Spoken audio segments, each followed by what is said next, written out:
and welcome to India Today Global. I'm Geeta Mohan and live from the AI Impact Summit here at Bharat Mandapam. We'll be talking about what happened today over here, and we have an exclusive conversation for you. But first, news from Britain. A news that has jolted not just the royal family but the entire political class of the United Kingdom. The arrest of former Prince Andrew Mountbatten that has completely shaken up the system. This is the first important arrest while a complaint was filed at the Thames Valley Police station on grounds of misconduct in public life. Here's a report by Mahashweta Lala. One of the most high-profile royals named in the infamous Jeffrey Epstein files, Andrew Mountbatten Windsor, brother of King Charles and a former prince, is arrested. This is the first high-profile arrest since the death of Epstein inside a jail and the arrest of his aide, Ghislaine Maxwell. The arrest is on suspicion of misconduct in public office. The Thames Valley Police in a statement said, and I quote, "As part of the investigation, we have today arrested a man in his 60s from Norfolk on suspicion of misconduct in public office and are carrying out searches at addresses in Berkshire and Norfolk. The man remains in police custody at this time, will not be naming the arrested man as per national guidance. Please also remember that this case is now active, so care should be taken with any publication to avoid being in contempt of court." Unquote. According to sources, searches were being carried out in Sandringham Estate in Norfolk, where Andrew moved after being stripped of his titles and royal duties when his name appeared in the Epstein files. Meanwhile, King Charles has issued a statement following the arrest of his brother Andrew, wherein he stated that the law must take its course. Andrew's arrest also comes on a day he turns 66 years old. The former prince has always denied any wrongdoing. His former wife, Sarah Ferguson, and daughters Princess Beatrice and Eugene have also been mentioned in the Epstein files. Epstein's victim, the late Virginia Giuffre, had accused Andrew of sexually assaulting her on 3 occasions when she was a minor, a claim Andrew has vehemently denied. Giuffre had reached an out-of-court settlement with the royal in 2022. Mahashweta Lala, Bureau Report, India Today. Here at the AI Impact Summit, where many world leaders have come down, there was one man who really stole the limelight, and that's President Macron. My colleague Pranay Upadhyay spoke to him on the sidelines of the summit. Listen in to what he had to say. And I don't see how people can criticize, because it makes your country stronger, it increases the strategic relation between us, and it creates more jobs here. And so, very clearly, we are extremely I would say committed to having a maximum number of Indian components and manufacturing a maximum number of critical devices in India. This is exactly the rationale under the Tata Airbus deal. So we will do the same for the Rafale. You can count on this. As for the free speech, yes. I saw a lot of people just quoting a small part of what I said. My point was just to say, I do believe in free speech. But what does it mean? Free speech means I will listen to you, you will listen to me. And we are in an equal relationship. Yes. A lot of people defending free speech do it based on algorithm without any transparency, with a lot of bias and with their own political agenda. It's not free speech. And when people clearly help hatred speech, racist speech, to be spread all around the place, it's not about free speech. It's a jungle. Earlier, I spoke with the Prime Minister of the Netherlands on various aspects. AI, is it an enabler or a disruptor? What's happening in this changed world order and a changing world system? Listen in to a very important conversation with the Premier of the Netherlands. The AI Impact Summit being held in New Delhi has brought down many world leaders. They've come together over here to discuss the changed and changing world order in a day and age where artificial intelligence has become not just a game changer, but I'd say is part and parcel. To discuss this and more, I'm being joined by the Prime Minister of the Netherlands, Premier Dick Schoof. Thank you so much for joining me here on the network. Let's begin with the AI Summit. Your first take on how do you perceive India hosting the summit and India's future as an AI leader? Yeah, I think it's very important that India supported right at this time the AI summit. Because we have seen the announcements of AI strategy by China and by the US last summer, very competitive, both of them. And I think it's important that other countries, and certainly also India, which is a big country with a lot of talent, specifically in high-tech, AI, etc., together with other countries, is discussing in what way we can develop AI, a responsible AI, that also is not only about profit or about control, but is really helping everybody. Right. I saw you had a quiet conversation with the Premier, with the Indian Prime Minister. What was it about? What was the focus of the conversation? How are you looking at India being a player in this global game? Well, we of course addressed a number of topics, but certainly also the relationship between Netherlands and India, and also Europe and India. Probably you know that Europe signed a trade agreement with India, and the Netherlands is now in the midst of a process of finalizing our own agreement with India on different sectors, for example semicon, but also water management, agriculture, defense. And we hope that Prime Minister Modi will be able to come to the Netherlands before summer to sign this agreement, because it will really give a new input and extra stimulus for the excellent relationships that we already have. And the Netherlands is, I think, the fourth investor in the world in India, which is, I think, is important as well. Prime Minister, sir, in terms of the defense cooperation that you're saying that you'd look at and you'd like to see enhancement of, what are the areas, the sectors that you're really looking at developing more engagement and cooperation in? Well, it's specifically the work of defense industry, and that they can work very closely together in different areas. Of course, naval is important for the Netherlands, has always been. But probably also other issues, and also in relation to AI and tech, which is more and more of importance in the world of defense. Do you see the actualization and implementation of the EU FTA sooner than later?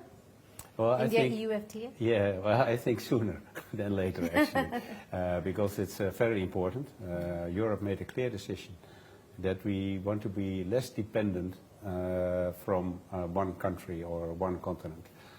So we have different trade agreements. The Commission finalized Mercosur with Latin America, now finalized the trade agreement with India, which is very important. And I think it's the trade agreement with India is less complicated than the one with Latin America, because it's not about agriculture, beef, etc. It is always difficult in Europe. So I think it will be implemented very, very quickly. And everybody is also very putting pressure on it. I noticed that also in the regular meetings we have with European leaders. I see you spoke of dependence. So the kind of conversations European leaders are having with countries like China, India, we've heard Chancellor Merz is going to enhance cooperation with China, so on and so forth. Is it because of the weaponization of tariffs that you're seeing? Is it because of the policies that are very hardened by the Trump administration, by President Trump? The reason why you're looking at not depending on one country, but diversifying? Well, it's the whole geopolitical shift we see in the world. I mean, Europe still faces the threat of Russia. We still see the aggression war against Ukraine, which is of big importance for safety and security in Europe. We see China as a new actor in the game for already 1 or 2 decades. And we had a bipolar order, and now we have a multipolar order. And in that order, you also need to rearrange your relationship with different countries and blocs around the world. And Europe wants to step up itself to reunite, specifically on economy, and also in relation to defense, but in defense very close in NATO, because we don't want to lose our very important transatlantic relationships. But meanwhile, We try to find all kinds of solutions with different countries, including China, including the US, including India. Right. How vulnerable is Europe at this juncture? We know that the changed world order again.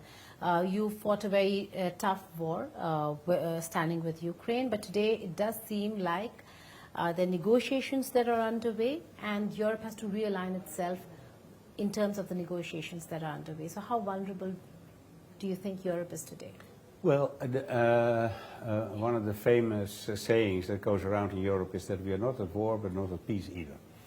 And that's because of the threat of Russia and the aggression war against Ukraine. We step up our defense. We gave, also the Netherlands specifically, massive support to Ukraine. We want a strong Ukraine army. At the same time, we want to put pressure on Russia as much as possible so that peace is being established in Ukraine. But at the same time, we have to build up our defense because the threat of Russia is not going away. What are the hopes of the US-mediated talks between Russia and Ukraine?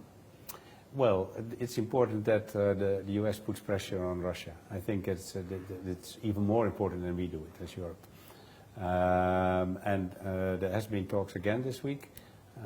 But they are talking a lot. I mean, they're all talking with Iran. They are today in Washington is also the Board of Peace around Gaza, Israel. So there's a lot going on in the world, and America has a stake in all of it. But I really sincerely hope that the pressure on Russia leads to justified peace for Ukraine. And meanwhile, Europe is playing its role, is involved, is putting pressure on all parties, except Ukraine. We are helping Ukraine, and we are also willing. We have this coalition of willing, where the Netherlands is also part of, but most European countries are willing to step up also militarily after a peace in Ukraine. Okay, and what's your opinion and position, sir, on the Board of Peace? You just spoke about it, the meetings are happening, being part of it, a two-state solution, looking at the misery and problems in Gaza and West Bank. How do you see it? Well, for the Dutch government, the two-state solution has always been the cornerstone of our policy. The first phase of peace was really welcomed also by the Dutch government. I myself was in Sharm el-Sheikh also at that moment. We are on a political level not in Washington because the Board of Peace is now not only about Gaza but is much broader. So we have a lot of questions about the Board of Peace.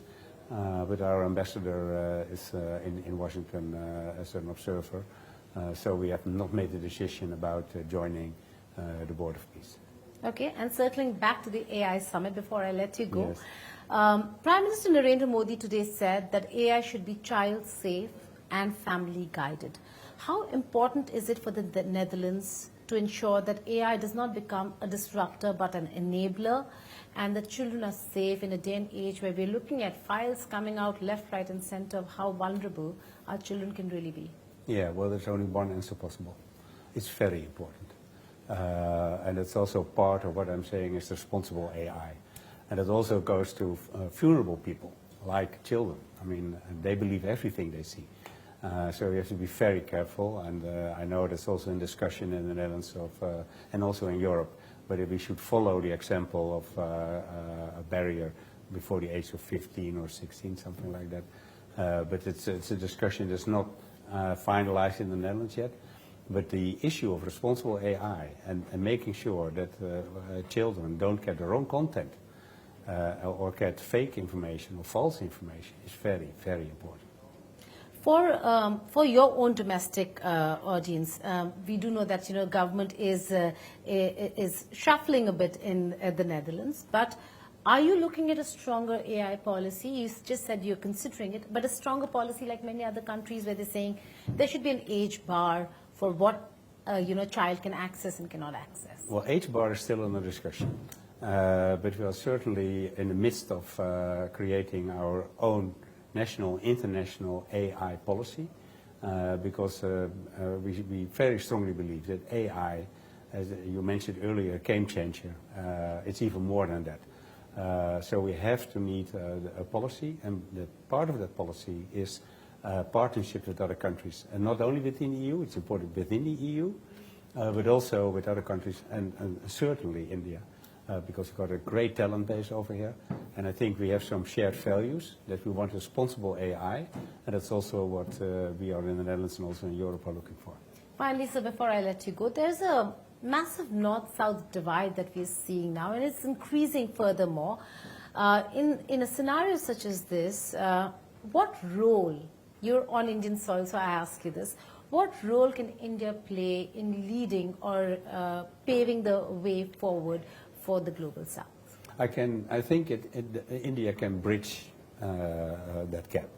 And it was also part of the AI summit today. I mean, everybody spoke about the global south. And I think that's also why it's important that a lot of European leaders were here today as well. Because in that way we could also already begin to bridge the gap between north and south. On that note, thank you so much for speaking with the network. Indeed a pleasure. That's the Prime Minister of the Netherlands speaking exclusively with India Today Global. Thank you. Thank you. Thank you so much. That's all on the special broadcast live from Bharat Mandapam here in New Delhi. Thank you for watching. Goodbye and take care.